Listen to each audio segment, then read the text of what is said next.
Emotional माँ की कहानी। बिमल बहुत परेशान था। उसे समझ में नहीं आ रहा था कि वो इस परिस्थिति से कैसे निपटे। वो अपनी माँ को बहुत चाहता था, किंतु उसकी पत्नी और बच्चे उसकी माँ से बहुत दूर भागते थे, क्योंकि उसकी माँ की एक आंख नहीं थी, साथ ही उसकी कमर भी 90 अंश पर झुकी थी। वैसे वो अपना काम खुद कर लेती है, किंतु फिर भी वो उसकी पत्नी और बच्चों के लिए हमेशा खटकती है।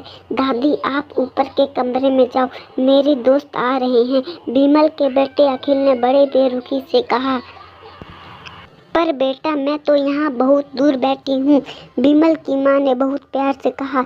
नहीं, आप उनके सामने मत आना, वो मुझे चिढ़ाते हैं, अखिल ने जोर से डांटते हुए कहा। क्या हुआ अखिल, क्यों चिल्ला रहे हो? बिमल की पत्नी कामिनी ने किचन से ही आवाज लगा।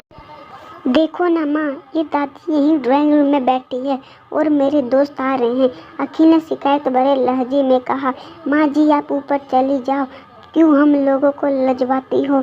कामिनी ने बेटे का पक्ष लेते हुए कहा। बेचारी सरस्वती चुपचाप उठकर जीने के सहारे ऊपर जाने लगी। कमर झुकी होने के कारण उन्हें ऊपर चढ़ने में बहुत परेशानी हो रही थी, किंतु वो पूरी ताकत से ऊपर की ओर। बिमल बाजू के कमरे से सब सुन रहा था। उसे कष्ट हो रहा था कि उसके माँ को अपमानित होना पड़ रहा है, किंतु वो असहाय था।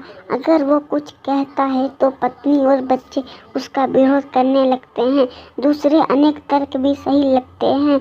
चूंकि वो एक प्रशासनिक अधिकारी था, उसका सामाजिक स्तर बहुत ऊंचा था, उसकी ससुराल भी एक उच्च घराने में थी, अतः वो चुपचाप इस तरह हर दिन अपनी माँ को अपमानित होते देखता रहता था।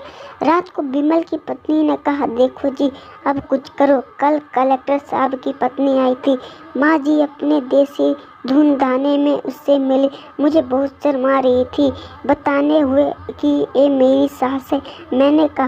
मैंने कह दिया कि दूर की रिश्तेदार इलाज कराने आई है। पार्ट 2 नेक्स्ट वीडियो में।